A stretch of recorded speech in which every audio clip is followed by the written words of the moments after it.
cold settles into the body long before the mind admits it. It starts in the fingertips, small, sharp bites, until even the act of buttoning a tunic feels like punishment. The nurse's hands shake as she crouches inside the drafty canvas tent, the floor nothing but frozen mud pressed smooth by hundreds of boots. The smell around her is the same as every morning in the camp. Damp wool, unwashed hair, the sour metal scent of bodies burning through too few calories. She presses her palms under her arms for warmth. It doesn't help. Then something cuts through the air. Clean, bright, impossible. Citrus. A shadow falls at the tent opening. An American soldier kneels, snow dusting the toes of his boots, his gloves open, and in it rests a single orange, the rind pebbled and shining as if it belonged to another world. December 1946, Western Germany. An orange is not food here, it is a rumor. The nurse stares, throat tightening, eyes watering from cold and disbelief. Her voice comes out cracked, nearly soundless. Wo hast du das denn her? Where did you find this? The logistical landscape of hunger. Cold was not the only thing that settled into the body after the German surrender. Hunger did too. Slow, grinding, and patient. It moved differently than thirst or fatigue. Hunger was an erosion. It scraped away layers of muscle and memory until all that remained was a kind of physical calculation. What can be eaten? What can be traded?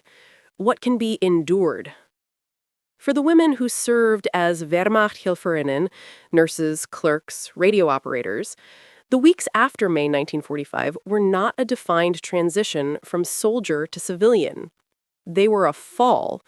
A long, unbroken fall into a kind of existence that no training manual had ever prepared them for. The front disappeared. The chain of command dissolved. Even the uniform lost its meaning. One day, they were auxiliary personnel of a collapsing army.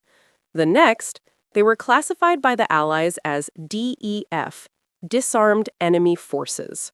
Not prisoners of war, not civilians. Not quite anything with rights attached.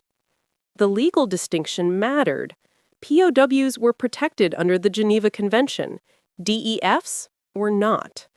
It meant that rations, shelter, and medical care could legally be withheld. Not always out of cruelty, often out of overwhelming logistical strain, but the result was the same. Deprivation became structural.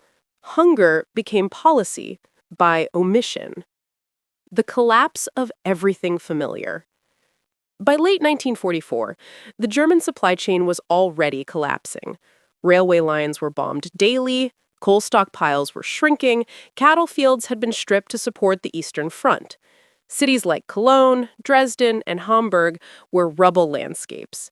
Even before capture, most Wehrmachthelferinnen lived on rations that had fallen below 1,500 calories per day. Less than what a sedentary adult needs, let alone women who were marching, relocating, or performing 12-hour shifts in field hospitals. Soap was scarce. Fat was nearly non-existent. Milk had become a memory. Fruit, fresh fruit, was something children under 6 might receive if they were lucky enough to have an intact ration card. For adults in uniform, it was gone. By spring 1945, the German ration scale had dropped to 900 to 1,100 calories in many regions. For comparison, the U.S. Army K ration provided 2,830 calories per day, nearly 3 times as much. The difference showed in the body. Hollow temples, thinning hair, skin turning papery from vitamin deficiency. When the German women were taken into custody, their bodies were already in deficit. The capture and sorting. After surrendering, or being swept up in mass roundups, the women were taken to temporary holding areas for sorting. Some were processed in former Luftwaffe bases, others in schoolyards or abandoned farm fields where makeshift barbed wire enclosures had been erected. Identification documents were confiscated. Personal belongings were rationed down to what could fit in a single sack, and in many cases, even less. What mattered most to the Allied processors was the uniform. A uniform meant service, service meant detention. For many women, the moment the tunic was removed was the moment the war stopped and survival began.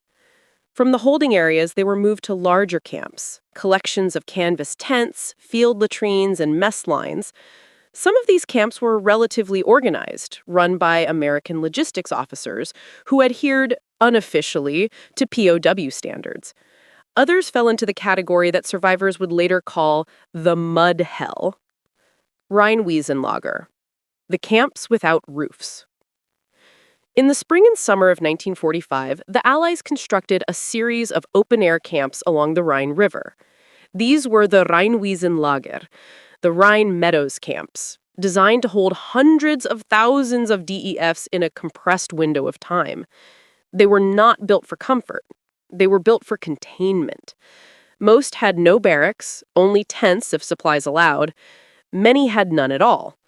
The ground was mud, the latrines were trenches, the water supply was inconsistent.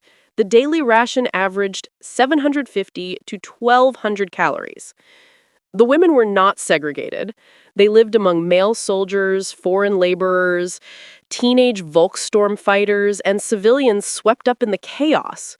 Hygiene collapsed almost immediately. Lice spread, dysentery surged. In rain, the camps became bogs. In heat, they became dust bowls. American guards were not uniformly cruel, but they were overwhelmed. The U.S. Army had not planned for millions of German captives, and certainly not for the thousands of women who appeared in auxiliary uniforms or Red Cross armbands. The guards were instructed not to share rations, not to fraternize, and not to deviate from prescribed protocol. But protocol clashed with reality.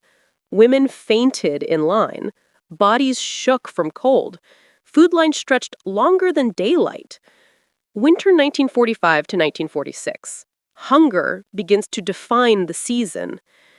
When autumn arrived, the camps were consolidated. Many of the worst open-air enclosures were closed, and prisoners were moved to more structured transit camps or repurposed Wehrmacht installations. But the hunger did not end. Winter 1945-1946 was brutal, one of the coldest in decades, and the occupying forces faced their own shortages as millions of displaced civilians poured into the Western occupation zones. Coal was rationed, emergency housing overcrowded, black markets exploded, grain reserves bottomed out. For women who had been clerks or nurses, this winter was not remembered in terms of weather patterns, but in textures. The feel of frozen cloth against skin, the stiffness of fingers that could no longer thread a needle, the painful cracking of lips that had not tasted fat or fruit in months. The Allies were not indifferent. Many American officers were disturbed by the conditions. Some pushed for improved rations, others personally intervened. But bureaucracy was slow and priorities were uneven. Even organized camp kitchens struggled to feed everyone. Many German women survived on thin barley soup, Kommissbrot, and occasionally a scrap of margarine or ersatz coffee. Fruit remained absent. Fresh fruit was unthinkable. The significance of the orange. To understand why a single orange would shock a starving German nurse in December 1946, one must understand the logistics of Allied supply chains. While Germany had none, the U.S. military was supplied by a global network. Winter shipments arrived from depots in France, Belgium, and directly from American ports. Holiday parcels and morale boxes were common. Seasonal fruit, especially citrus, was sometimes included to prevent vitamin deficiency among troops posted far from home. German civilians and POWs, however, had not seen citrus since 1943 or earlier. Ration cards, where they still existed, listed fruit as out of stock months before the surrender. Vitamin C deficiency was widespread. Women reported bleeding gums, loosening teeth, slow healing wounds. A fresh orange was not merely rare, it was medically significant. It represented a world where food arrived reliably, a world where the body was not breaking down, a world where winter meant celebration, not survival. Transit camps under American administration. By late 1946, many Wehrmachthelferinnen were held in smaller transit camps rather than the massive Rhine complexes. These camps varied widely in quality. Some had barracks with stoves, others were simply canvas stretched over wooden frames. Kitchens existed, but ingredients did not. The official ration had been set at 1,550 calories for German civilians and POWs, but deliveries rarely met that quota. Women reported receiving watery potato soup, turnips, one slice of Kommissbraut per meal, occasional boiled barley, no fats, no fruit, no sugar.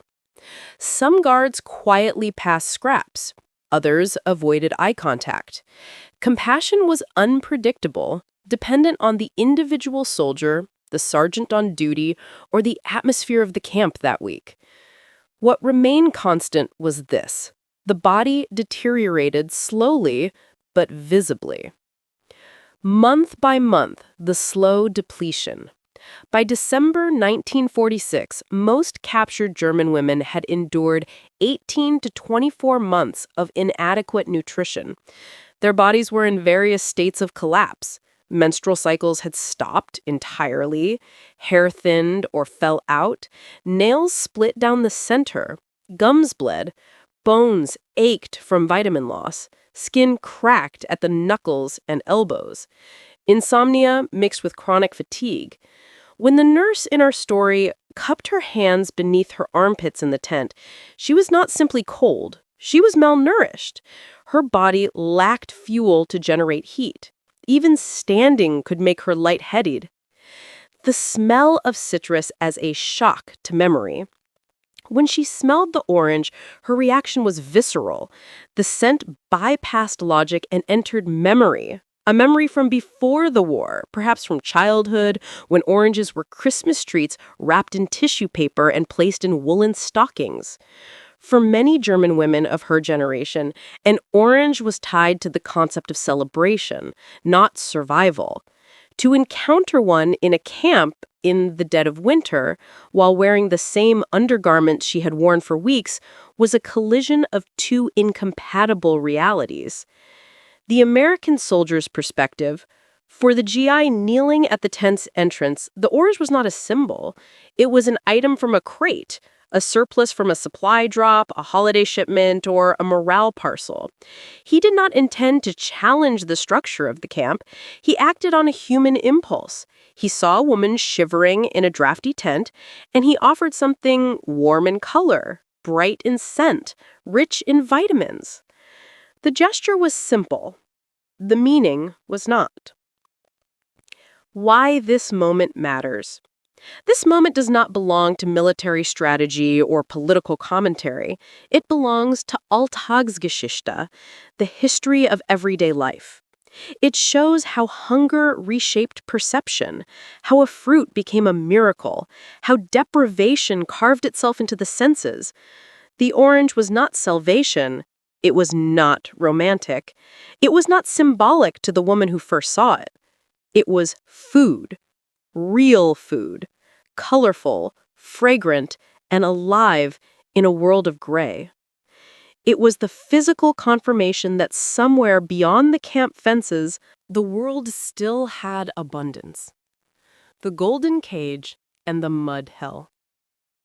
To understand the shock of an orange in December 1946, one must understand the two worlds that existed simultaneously under American occupation.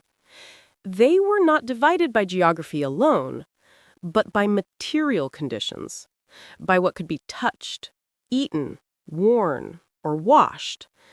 German women moved between these two worlds, sometimes within the same month.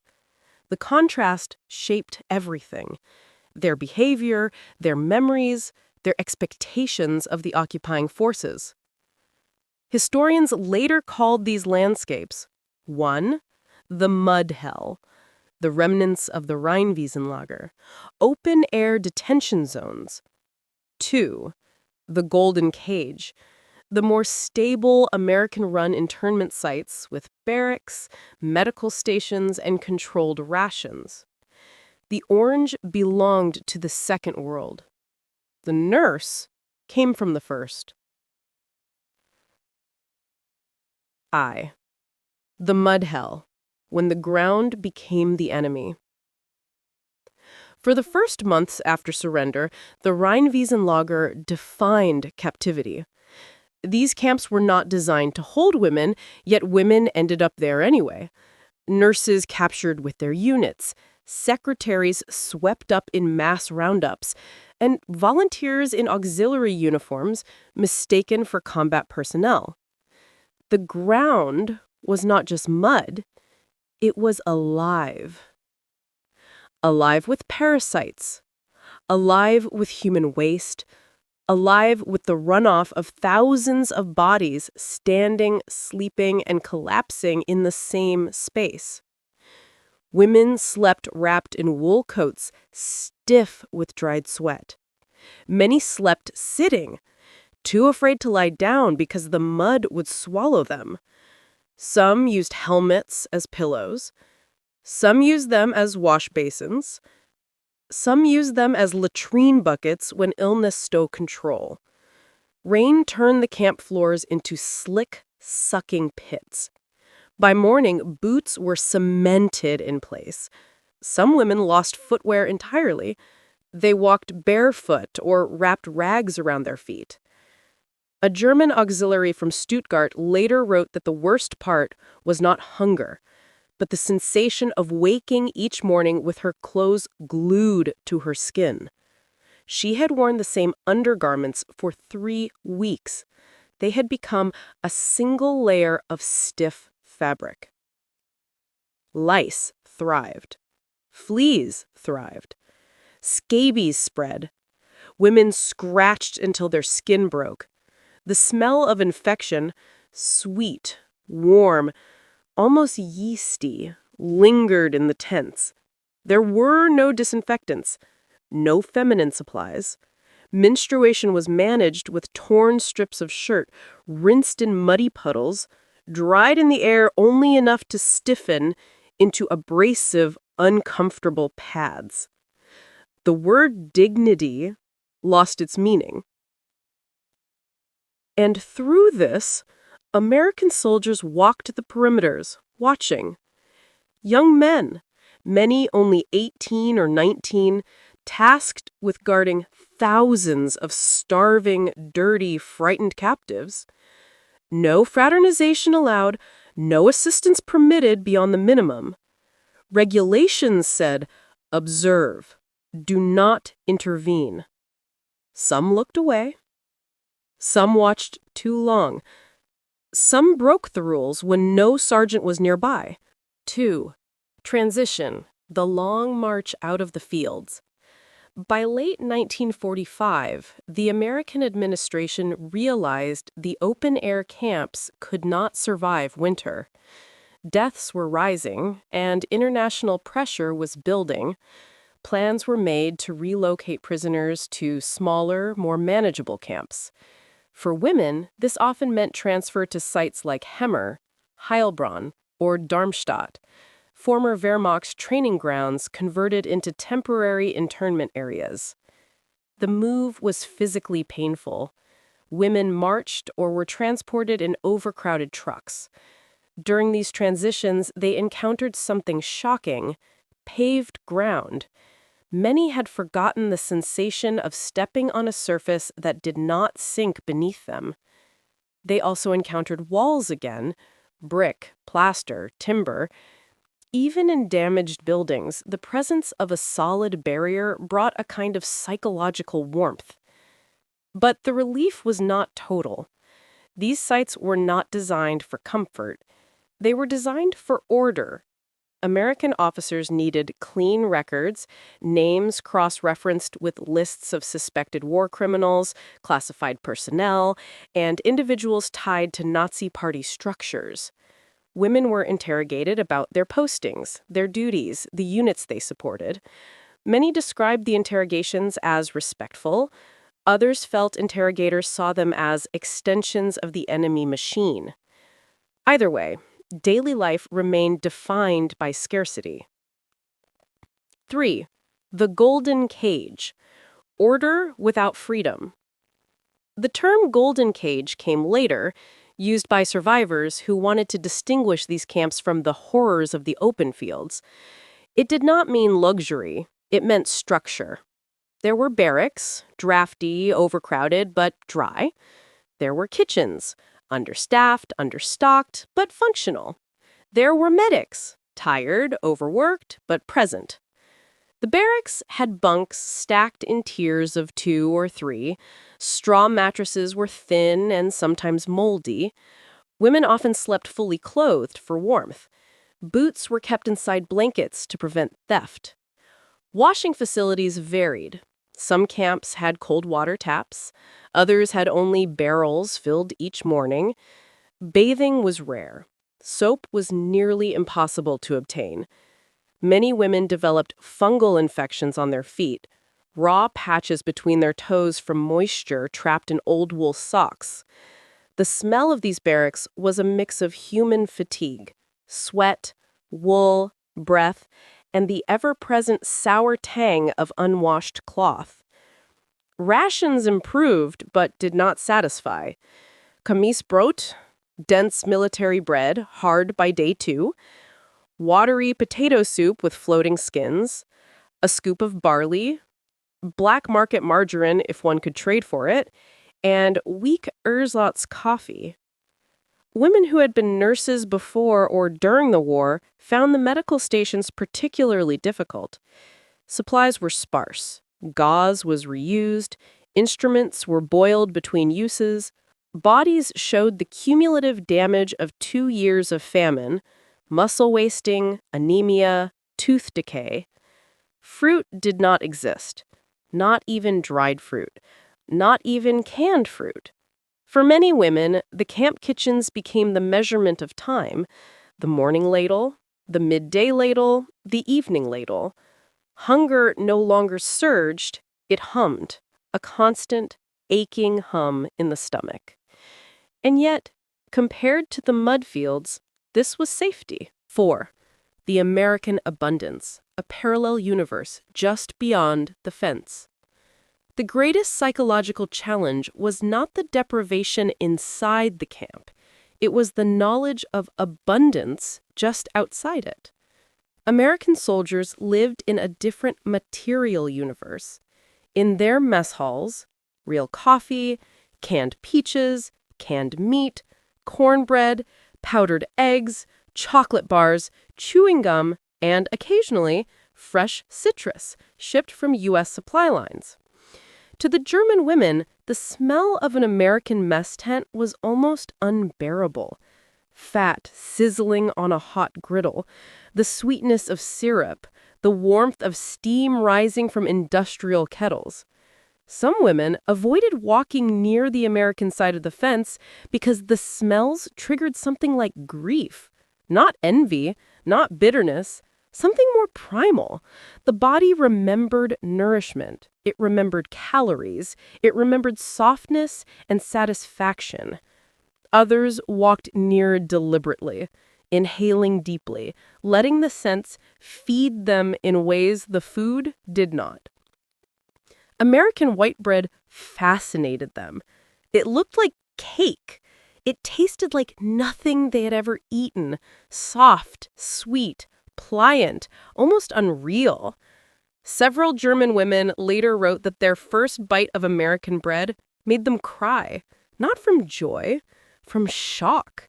It dissolved on the tongue, a texture so different from the dense, sour Kommissbrot they had chewed through the war.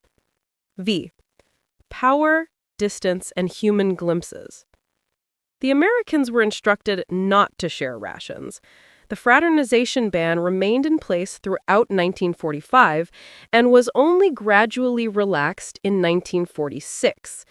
Soldiers caught giving food to German prisoners risked discipline, but enforcement varied. Some GIs followed the rules rigidly, some ignored them. Some hid food under boots, in pockets, in cigarette packs. A common practice emerged that historians later called the pocket exchange. A soldier would leave something on a barrel, half a chocolate bar, a piece of bread, a cigarette, and walk away without looking back. A prisoner would approach minutes later and take it. No words, no eye contact, no violation of the ban, at least technically. Women survived because of these quiet gestures. Not romantic gestures, not political gestures, human gestures. An orange, however, was not a common smuggling item, too bright, too fragrant, too easily noticed. 6. December 1946. The hunger winter begins. As 1946 drew to a close, the situation in Germany worsens again. This winter would later be remembered as the hunger winter. The hunger winter. Crops had failed. Coal shortages deepened. Rations for civilians fell to 1,000 to 1,200 calories. Disease surged in crowded cities. Some civilians froze in their apartments when coal ran out. Inside the camps, even in the golden cage, the atmosphere shifted. Women grew thinner. Cheeks hollowed. Voice tones weakened. Some collapsed while waiting for soup. Citrus was nowhere in the German supply chain. Vitamins were absent. Scurvy signs reappeared. This is the world the nurse occupied. A world where citrus meant memory. A world where citrus meant childhood. A world where citrus meant health, warmth, and a body not yet chewed down by famine. It made the orange an object of impossible vividness. VII. The moment before the gift. When the American soldier approached her tent, he stepped into a world of gray. Not metaphorical gray, literal gray. Gray wool, gray breath in cold air, gray faces, lips pale from anemia, gray mud crusted on boots and hems. He carried color. The Rhine's pores shone like tiny suns. The scent radiated warmth before the fruit was even visible. It cut through the cold, through the damp canvas, through the ache of hunger. The moment he extended his hand, two worlds touched. The world of American surplus and the world of German deprivation. Not as equals, not as a gesture of politics, but as bodies locked in different realities. This is the landscape we must now enter, because once the orange is given, the story no longer belongs to logistics. It belongs to the physical body. The work the nurse performs were not dramatic enough for war stories, but they shaped her body in ways she still feels decades later. Most mornings began with thawing metal. Scissors, thermometers, forceps, warmed under her palms because the cold made them stick to skin. She checked fevers with the back of her hand, not because she preferred it, but because the supply of working thermometers had dropped to 3. Her first rounds were always the same. Change the dressings on frost nip and trench foot. Distribute the ration of powdered sulfa for infections. Rewrap the cleanest bandages so the dirtiest men could still have fresh ones. She moved cot to cot, feeling the floor shift under her boots as the frozen ground softened by noon. Every body she touched radiated a different kind of heat. Fever warmth, malnutrition warmth, the faint warmth of someone fading. Many of the prisoners tried not to meet her eyes. Some did, with expressions she could never name. Resentment, shame, relief, all in the same glance. By midday, her shoulders ached from lifting men too weak to sit up. Her nails cracked from scrubbing basins with water barely warmer than ice. Yet she kept moving because stillness in that tent meant losing feeling in her fingers again. Outside, the winter pressed on.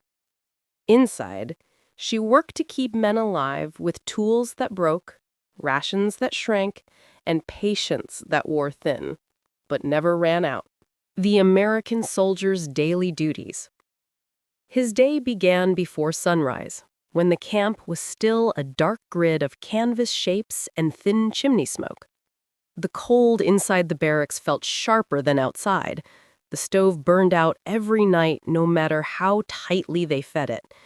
He dressed fast, wool shirt, coat, boots stiffed with yesterday's frost, because hesitation made the cold settle into his bones. Roll call was his first task. He walked the rows of prisoners, clipboard tucked under one arm, breath clouding in front of him. The men stood in thin coats that had outlived the war. He noted the ones who swayed from weakness. He memorized the faces that were fading too fast. After that came labor assignments. Snow had to be shoveled from pathways, coal had to be hauled to the kitchen, broken fences had to be mended even when the ground refused to accept a single nail. He gave the orders, but he also worked beside them, palms burning from a rope and winter metal. He carried rations from the supply truck, sacks of flour, lighter each week, tins dented and rattling because there was less inside them before. He kept a ledger of everything. How many blankets remained? How many cots collapsed? How many prisoners could no longer work? By evening, he helped extinguish lanterns, making sure the guards along the perimeter stayed awake. His last task was always the same: walk the camp once more, listening for anything unusual.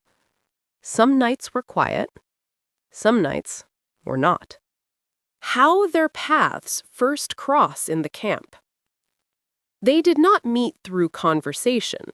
They met through necessity. It was late afternoon, the hour when the cold returned like a second wave. The nurse was carrying a metal basin filled with boiled bandages, steam lifting in thin, ghostly strands, when the tent flap suddenly snapped open from a gust of wind. The blow startled her enough that the basin tilted. Hot water spilled over her wrist, shocking against skin already raw from the day. A hand caught the basin before it slipped. She looked up and saw the American soldier, breath uneven, snow clinging to the shoulders of his coat. He must have come straight from the outer fences. His cheeks were cut red from the wind. "I'm sorry," he said, voice tight from the cold. "Didn't mean to scare you." She pulled her burned wrist close but didn't answer. German felt heavy on her tongue when she was tired. English felt heavier. He nodded toward the basin. "Let me carry it." She hesitated, because rules said he was supposed to stay outside the infirmary unless summoned, because trust was still a fragile, uneven thing. But her wrist throbbed sharply, and practicality won. He lifted the basin with both hands, arms steady, shoulders squared, as if it were ammunition or tools instead of wet fabric. He set it on the supply table without a word. For a moment, they simply stood there, the tent quiet except for the distant clatter of dinner buckets outside. It wasn't a friendship.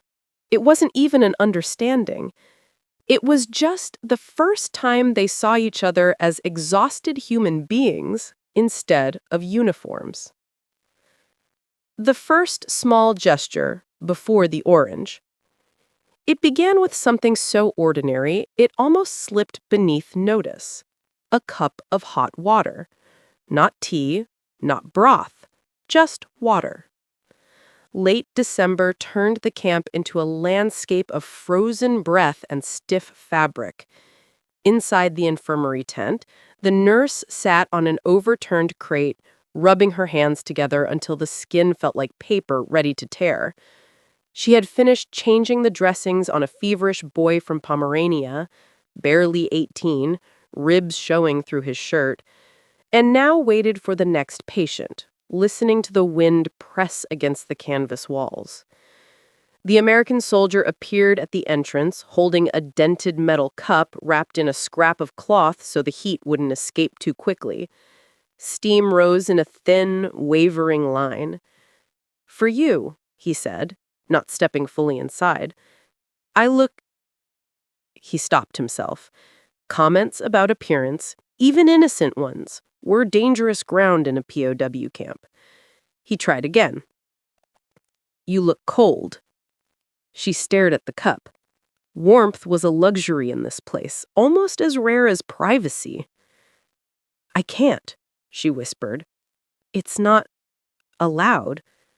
"It's only hot water," he replied. "No ration issues. No rule broken."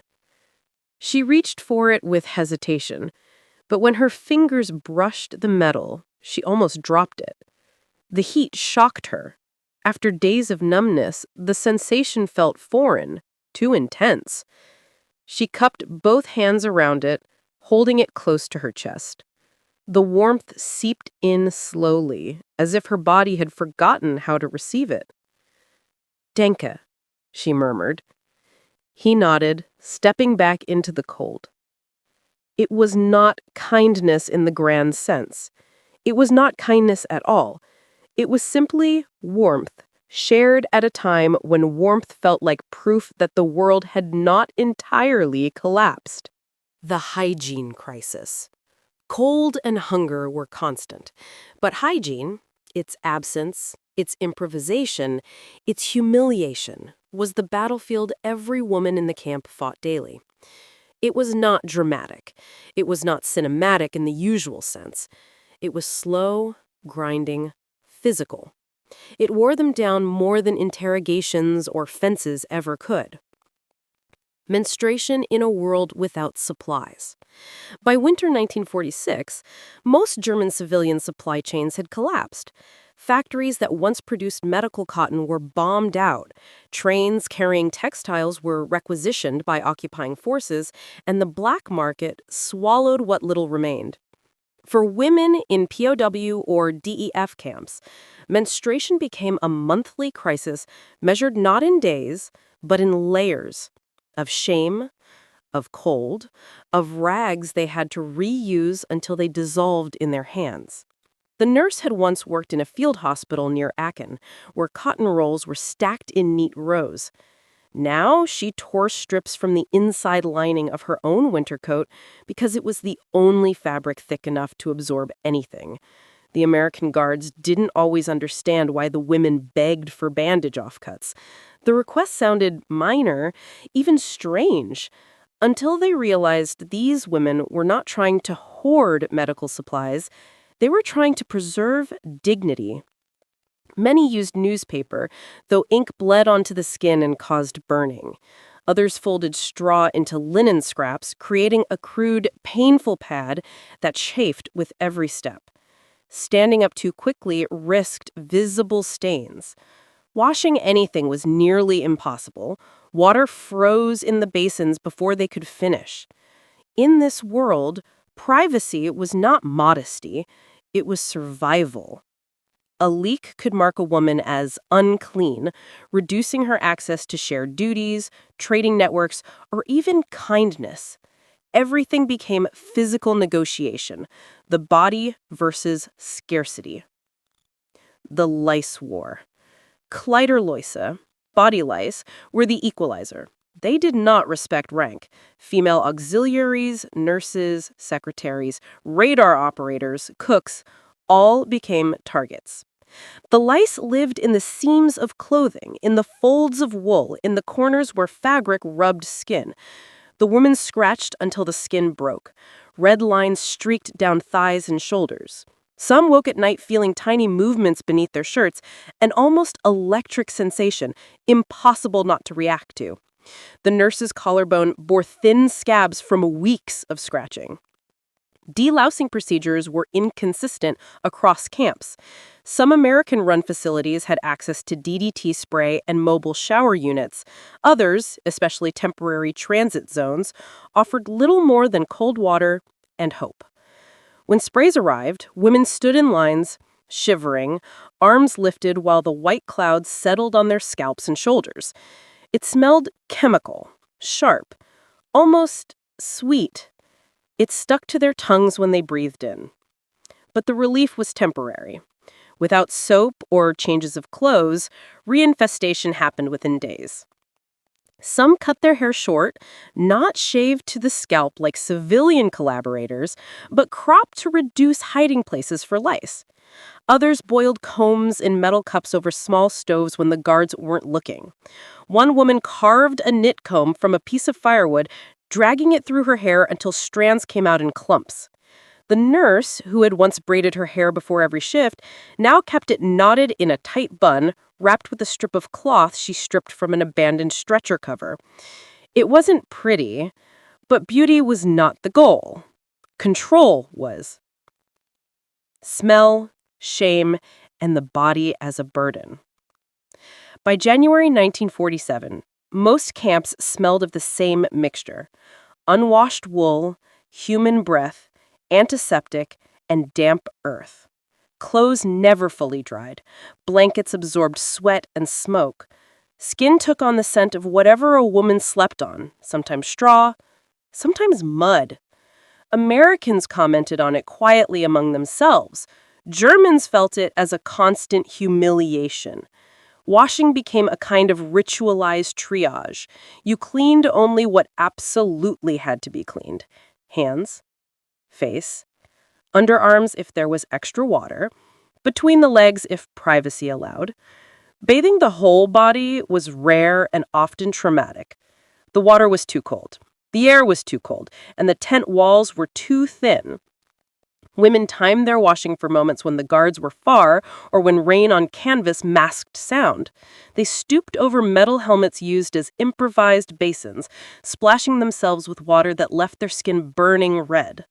To Americans accustomed to base camps with supply systems, these practices looked primitive. They didn't understand that German women were not unwilling, they were unresourced. In the nurse's tent, soap became currency. A small hotel-sized American bar, white, scented faintly of something floral, was worth more than cigarettes. Cigarettes warmed the lungs for minutes. Soap restored dignity for days. Head shaving and the memory of humiliation. In some occupied towns, women accused of fraternization had their heads shaved by locals or military authorities. Even hearing the rumors planted fear. Shorn women walked with scars tied tightly around their scalps, eyes lowered. It wasn't just punishment, it was erasure. Within the camps, total shaving was less common, reserved for severe lice outbreaks or medical necessity, but the threat of it lingered. The nurse once helped cut the hair of a woman from Cologne whose scalp was too inflamed to comb. As each lock fell to the floor, the woman covered her face with both hands. Not crying, just hiding. Hair, after years of war, was one of the few things women still had control over. Losing it felt like losing the last private part of the self. The body as historical evidence. Hunger could be hidden under oversized coats. Trauma could be pressed down and silenced. But hygiene, the lack, the improvisation, the constant bodily negotiation, exposed everything. It was the most intimate archive of the post-war moment. Lice scars, rag strips tucked secretly under bedding, the smell of antiseptic masking the smell of fear, the thinness of hair, the roughness of skin, the small, quiet acts by which women tried to preserve themselves. This was daily life for German women POWs and auxiliaries in American custody. Not dramatic, not heroic, just physical, just survival. The material shock. American abundance did not arrive in speeches or policies.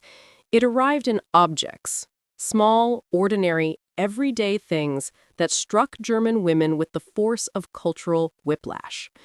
After years of ersatz products, rationing, recycled fabrics, and emergency substitutes, the material world of the U.S. Army felt unreal.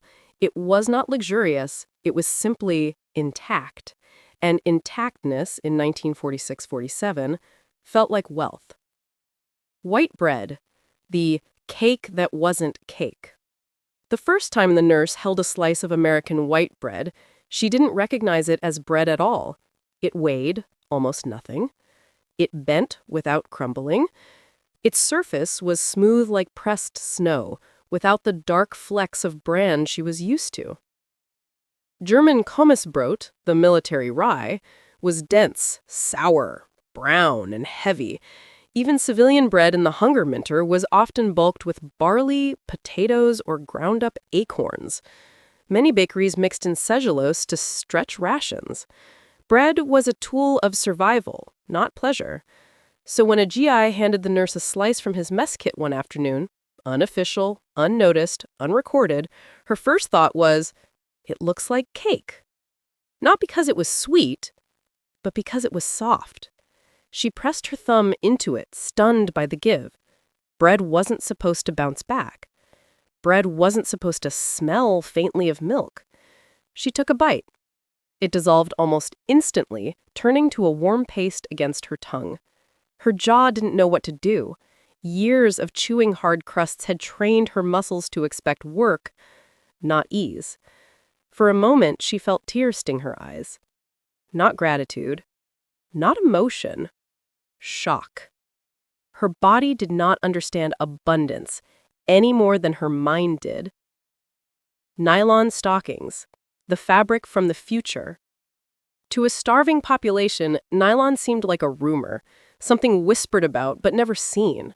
Germany had stockings, yes, but they were wool or cotton, and wartime shortages meant most women patched the same pair for years. Then one day, the soldier passed through the infirmary wearing freshly issued American fatigues. Wrapped inside his pack was something folded, smooth, and pale. He set down a bundle of medical gauze he had brought in for trade, and tucked between the rolls, she saw a glimpse of something astonishing. Stockings. She knew instantly they were nylon. She didn't touch them, but the sight alone was disorienting. They shimmered faintly even in dull tent light, as if they carried their own sheen. This was material that did not exist anymore in Germany. This was pre-war luxury, mid-war myth, post-war impossibility. Women whispered about them. One said American wives wear them daily. Another swore factory girls in Chicago could buy them like bread. The idea felt obscene, that something so fine, so smooth, so unnecessary could be common somewhere. She later learned that some German women traded sex for nylon. Not romance, not betrayal, practicality. Nylon outlasted hunger. Nylon could be exchanged for food. Material needs made moral judgments meaningless. The bucket trick. Survival through improvisation. Improvisation was the signature of German civilian endurance. When formal systems collapsed, water lines, laundry rooms, heating, supply depots, women invented their own methods to stay alive. In the Rheinwiesenlager, and later in American transit camps, one method became legendary: the bucket trick. The nurse learned it from an older woman from Essen. You took one tin bucket, filled it halfway with water, placed a cloth over the top, old shirt, torn blanket, or stretcher scrap. Then you lowered another vessel, a cup, canteen, or mess tin, into the bucket without letting it touch the water. At night, the cold air condensed moisture onto the underside of the cloth, dripping slowly into the inner cup. By morning, you could collect a small amount of cleaner water, free of visible debris. It wasn't sterile, it wasn't safe by medical standards, but it was water that didn't taste like rust or soil. The GIs watched German women build these contraptions and seemed confused. They didn't understand that scarcity creates engineers. The women were not being clever, they were being desperate. Buckets also served as washing basins, latrine substitutes during curfews, and storage for anything that needed to stay dry. A bucket was not an object, it was a multi-tool. When a woman lost hers, she often cried. Not from sentiment, from the knowledge she had lost a piece of her survival system. Sugar, soap, chocolate. The currency of collapse. German money meant almost nothing in 1947-48. Soap meant everything. The nurse once traded an old Wehrmacht first aid tin for a sliver of American soap.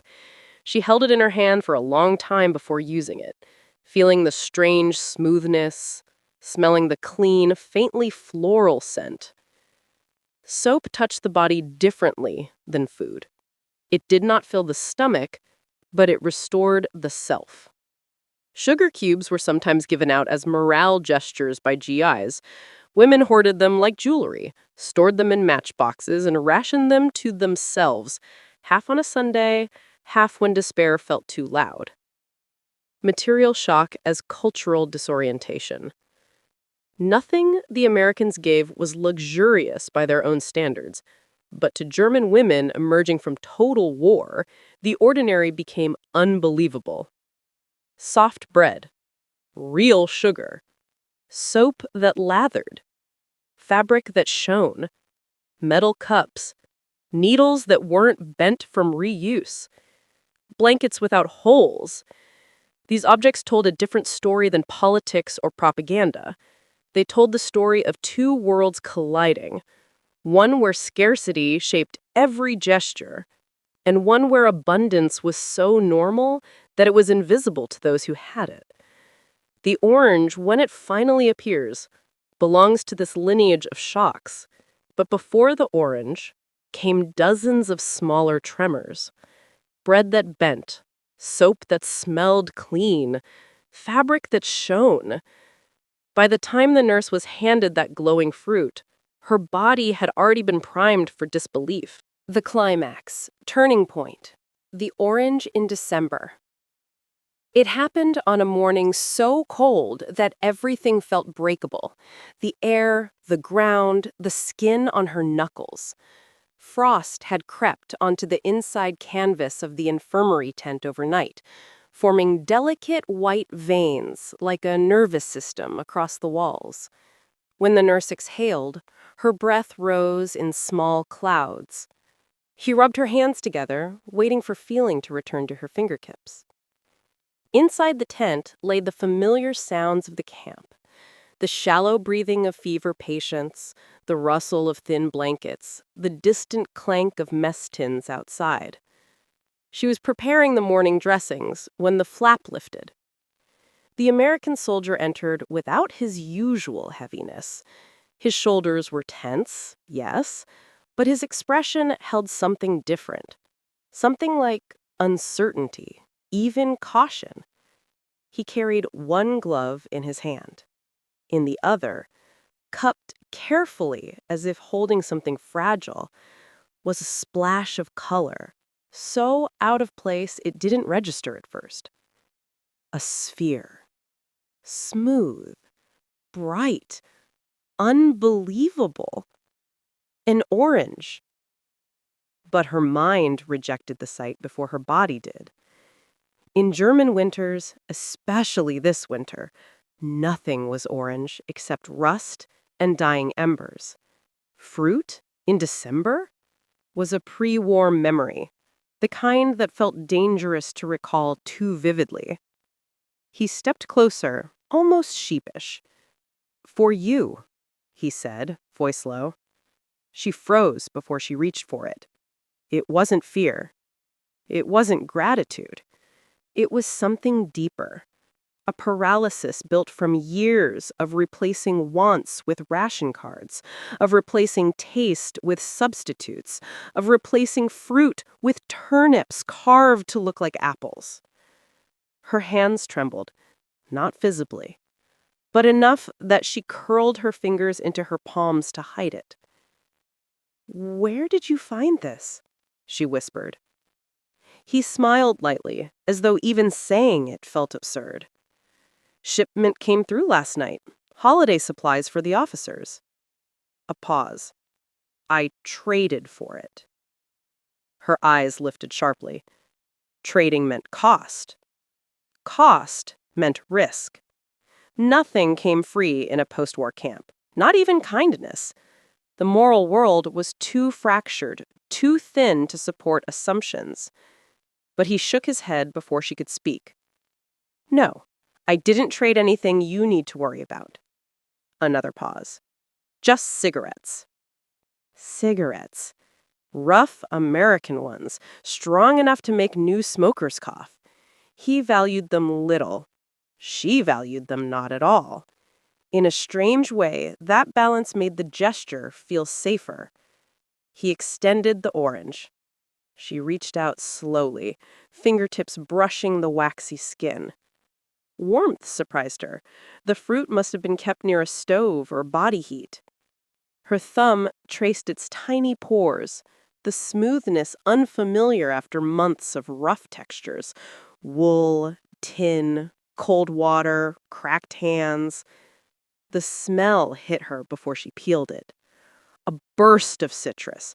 Sharp, clean, alive.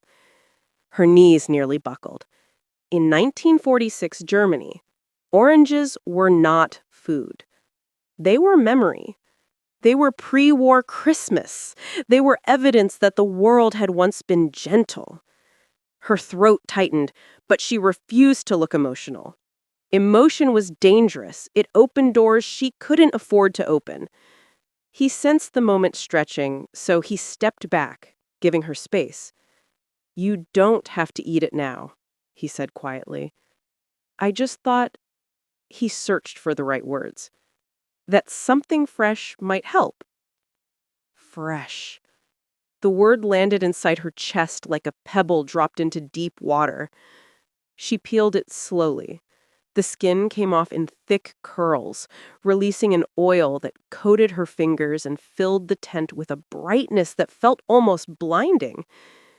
Droplets sprayed the air, catching faint morning light. A few landed on the back of her hand, tiny, cold pinpricks.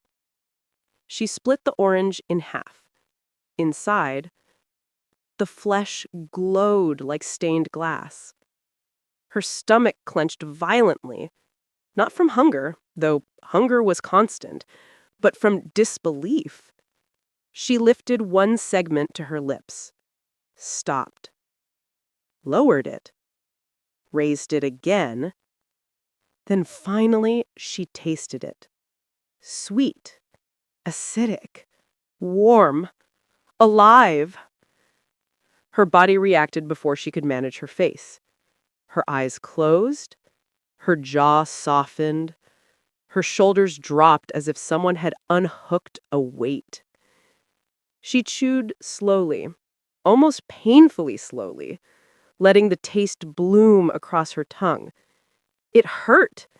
The shock of real flavor after months of diluted soups and gray calories. A tear touched her cheek before she realized it had formed.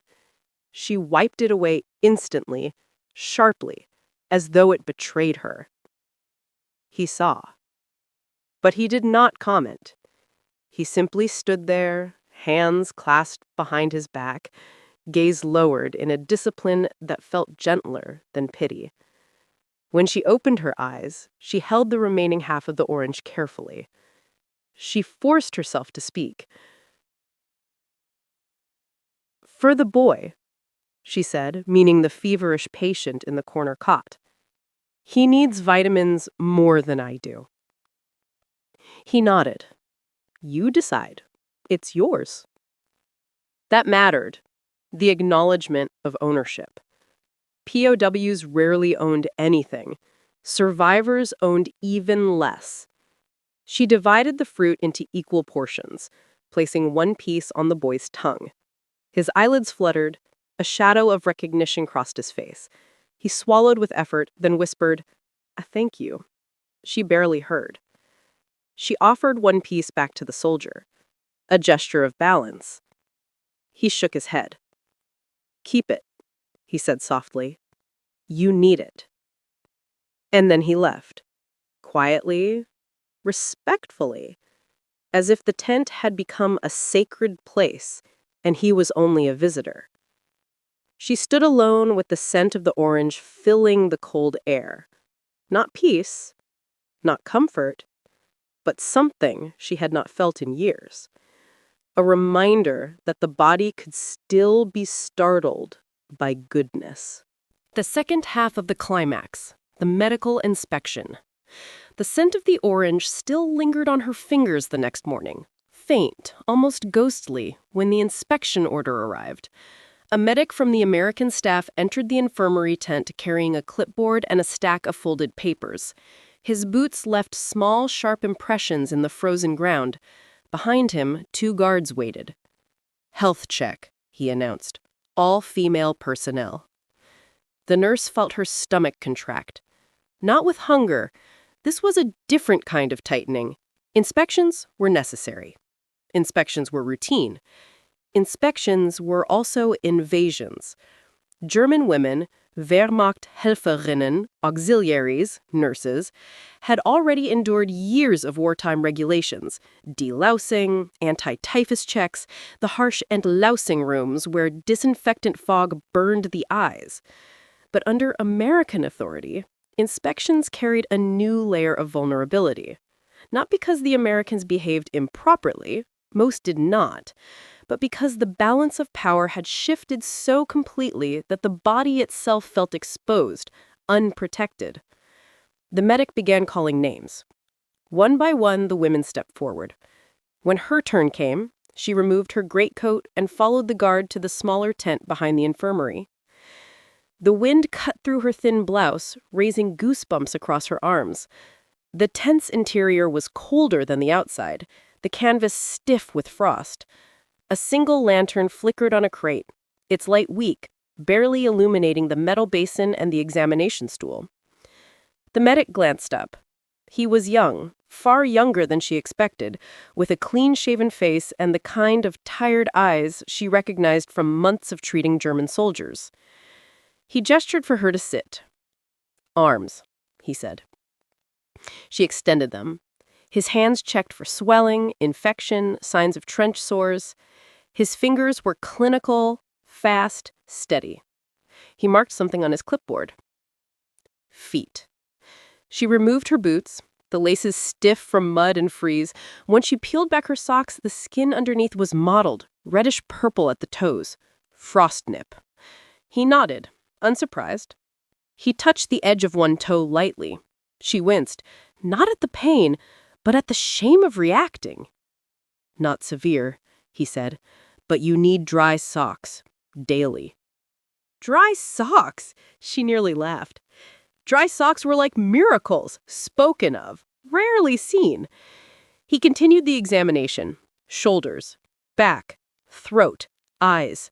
The motions were swift and practiced, but each instruction, lift your arm, turn your head, hold still, carried the subtle weight of command, the reminder that even her smallest gestures were no longer entirely her own. Then came the part she dreaded. "Shirt," he said quietly. Her pulse spiked, not because he was inappropriate, he wasn't, but because humiliation in wartime was cumulative, every exposure layered atop the last. She pulled her blouse aside just enough for the mandatory check of lice bites, malnutrition signs, and rib visibility.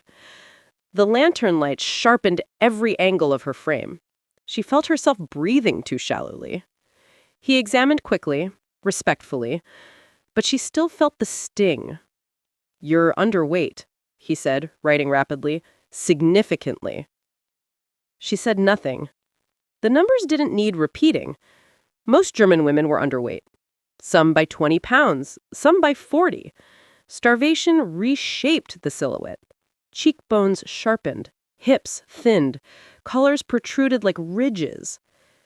The medic paused, eyes landing on her right hand, on the faint scent of citrus still present. "Someone shared fruit with you," he said, not accusing, simply observing. She instinctively curled her fingers. "It was allowed," she said quickly, too quickly. He raised an eyebrow. not in judgment, but in comprehension. "I'm not here to get anyone in trouble," he murmured. "We know the rations are difficult." She exhaled slowly. A knot loosened in her chest, just a little. Then something unexpected happened. He stepped away from the examination stool, rummaged through a supply crate, and returned with a small metal tube. He placed it on the crate beside her. "Lanolin," he said, "for the frostbite, and for your hands." She stared at it. Lanolin was rare, precious. Even American medics used it sparingly. "I can't take that," she whispered. "It's medical issue, and you're medical staff, so take it." He looked at her in a way that sidestepped pity. Acknowledgement, maybe. Profession to profession. She picked up the tube slowly, feeling the cold metal warm in her palm. The inspection ended soon after. She dressed again, pulling her coat around her shoulders as though reclaiming a boundary.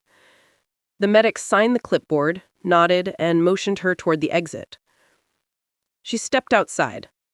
And there, leaning casually against a wooden post, was the soldier with the orange. His breath clouded the air, his hair was dusted with morning frost. When he saw her emerge, his posture changed, a barely perceptible shift, a quiet question in the way he lifted his chin. "Are you all right?" She gave the smallest nod. Not reassurance, not gratitude, just confirmation. He seemed to understand. Their eyes met only for a second, but in that fleeting moment she felt something she hadn't felt since the war had ended. A sense that someone was witnessing her. Not her uniform, not her status, not her nationality. Just her. And then the cold wind swept between them, ending the moment. She tucked the lanolin tube into her coat pocket and walked back toward the infirmary tent. The scent of citrus still hovered on her skin, mingling strangely with the sharp smell of antiseptic and frost. The inspection had taken her dignity and returned it. The orange had given her hope and nearly taken it away. Two gestures, one clinical, one human, had collided, and something inside her had shifted. The physical and psychological residue. Winter faded, but the body did not forget. Hunger left its imprint in ways even the mind struggled to articulate. Years later, the nurse could still feel it, the hollow in her stomach, a tight coil of anticipation whenever food appeared. Calories mattered not as numbers, but as physical reality. 1,500 per day at best in transit camps, sometimes barely 1,000, where rations were stretched thin across men and women alike. Kommissbrot, watery soup, powdered milk, and ersatz coffee had replaced the familiar rhythms of meals, and every bite carried the memory of deprivation. Hands remained cracked long after gloves were discarded. Frostnip and early frostbite had left a network of white scars on her fingers and toes. The lanolin tube from the medic was a brief salvation. Most treatments arrived too late or too sparingly. Hair regrew unevenly after emergency shavings or lice treatments, leaving the scalp sensitive, raw to touch, a tactile reminder of survival and shame. Lice bites and scratches left faint, permanent trails, a somatic archive of exposure. Sleep had a new texture, too. Canvas walls, thin blankets, and the constant hum of proximity trained her body to detect disturbances. A foot shifting, a cough, the scrape of tin against snow. Even after returning to civilian life, small noises triggered flashbacks. Her spine remembered how it curved to share warmth in the tent. Her shoulders remembered the repeated lifting of weak bodies. Hunger-trained jaws remained sensitive to texture, White bread, sugar, butter, all now luxuries, eliciting a visceral, almost guilty pleasure. Psychological consequences intertwined with somatic memory.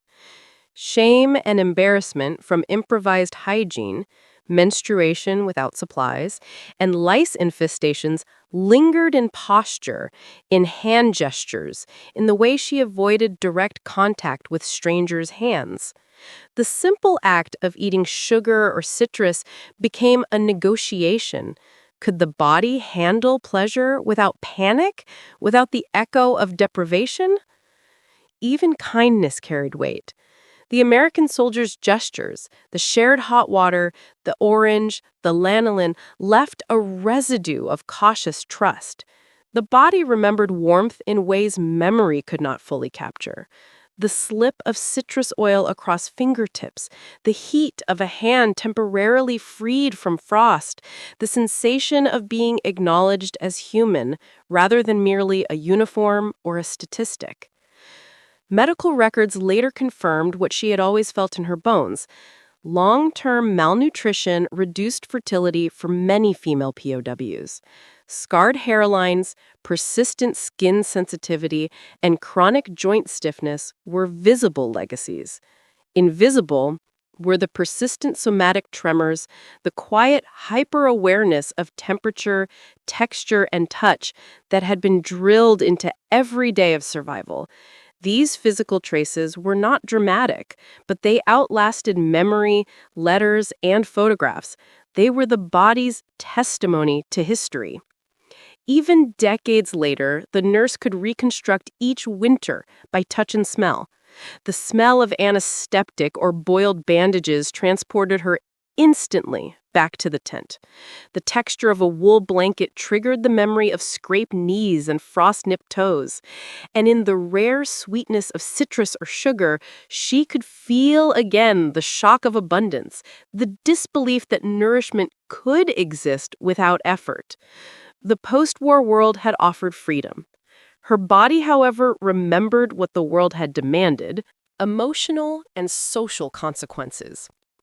Physical scars told only part of the story. The rest was etched into behavior, posture, and the subtle daily negotiations of living after the camps. Hunger, lice, frostbite, and deprivation had trained a generation of women to measure risk in every act. The nurse found herself walking with a careful tilt of the shoulders, hands hovering near pockets, eyes scanning for small opportunities or threats long after the war had ended. She carried invisible tally marks: who had been helped, who had been ignored, what had been lost or traded for survival. Trust had become complicated. Small gestures of kindness, an American soldier offering hot water, a shared orange, a tube of lanolin, were both comforting and disorienting. Her body remembered warmth before her mind could process it. She flinched at casual touch, yet craved acknowledgement. Simple human contact was layered with years of caution, years of negotiating vulnerability for survival. The soldier's presence in her memory was inseparable from the tactile shock of fruit, the soft heat of water, the safety of small, unspoken agreements. Social reintegration carried its own burdens. Fellow German women, former POWs or displaced civilians, often judged one another by who had received or accepted small American gifts. Stories of trading goods, or worse, survival sex, spread quickly, creating a hierarchy of morality where none existed before. The nurse observed these judgments silently, understanding the pragmatism behind them, but sensing the deep shame and confusion they produced. Even years later, a comment about candy, soap, or a gift could trigger a visceral response: goosebumps, clenched stomach, or sudden vigilance. Memory was intimate, not public. In letters and diaries, women often describe small moments: the first taste of white bread, the shock of a warm wash basin, the scent of an orange, as if documenting rituals from another life. These moments became anchors for identity, proof that they had endured, proof that the body could survive, proof that small kindnesses could exist amid widespread deprivation. Emotional consequences also intertwined with fertility and health. Malnutrition and stress had lasting effects on reproductive health. Some women struggled with conception, others with miscarriage. Each reminder of physical limitation carried an emotional weight, a testimony to a body that had been pressed beyond endurance. Psychological tension lingered. Anxiety, hypervigilance, and occasional depression, reinforced by the constant reminders embedded in muscles, skin, and bone. Yet within these trials, resilience had a physical echo. Women learned to store small victories in their bodies: a healed frostbite, the first soft loaf of bread in months, a segment of orange shared and tasted. These moments were small somatic victories that offered both survival and memory. They formed a bridge from the horror of the camps to the post-war world, translating scarcity into caution, trauma into bodily knowledge. The nurse's own body became a living archive. Scarred hands, brittle nails, stiff shoulders, all testified to work performed under duress. But these marks also testified to her capacity to endure, to negotiate the paradox of reliance and independence, of vulnerability and self-preservation. The post-war world may have measured survival in calories or release dates, but her body measured it in tremors, textures, and sensations, an intimate ledger of history that no document could capture. And still, the memory of the orange lingered, not as nostalgia, but as proof that tactile experiences, smell, taste, warmth, could puncture despair. In a world stripped of abundance and dignity, it had been a brief, radiant shock, a reminder that the body could still respond to generosity, however rare, however fleeting. History often writes itself in maps, treaties, and dates. But the story of the body, the lived, tactile, visceral experience, is quieter, harder to measure, yet no less real. The nurse's hands, scarred and stiff from frostbite and relentless labor, her hair cropped against lice, her stomach hollowed by months of insufficient rations, hold a testimony that no document fully captures. In the camp, every sensation was magnified: the sting of cold water on cracked skin, the itch of Kleiderlois crawling through wool, the shock of white bread dissolving on a tongue trained to chew dense Kommissbrot, the citrus burst of an orange that smelled like a pre-war world. Each encounter, each object, each touch became a narrative encoded in muscle, skin, and bone. The mundane became monumental. The ordinary became extraordinary. The nurse's interactions with American soldiers were fraught, uneven, and paradoxical. A shared cup of hot water or a segment of orange was simultaneously sustenance, risk, and moral negotiation. It was a collision of scarcity and abundance, of trauma and gentleness, of authority and humanity. These gestures did not erase the hunger, the lice, the frostbite, or the scars, but they punctuated survival with ephemeral proof of care, of recognition, of the possibility of dignity. Decades later, the story persists in the somatic memory. The body remembers what the mind can forget. It remembers the shock of abundance, the ache of cold, the bite of lice, the taste of sugar, the warmth of acknowledgement. It remembers that the ordinary can astonish, that survival is as much about sensory experience as ration counts or release dates. In these small, intimate histories, we encounter the truth of war, not in battles and strategy, but in the tremors of a fingertip over an orange peel, the stiff bend of frozen toes, the quiet dignity of enduring hardship. This is where history and humanity intersect. This is where memory, flesh, and resilience converge. The body is the archive. The senses are the record keepers. And in these tiny, profound moments, the shock of the mundane becomes history itself.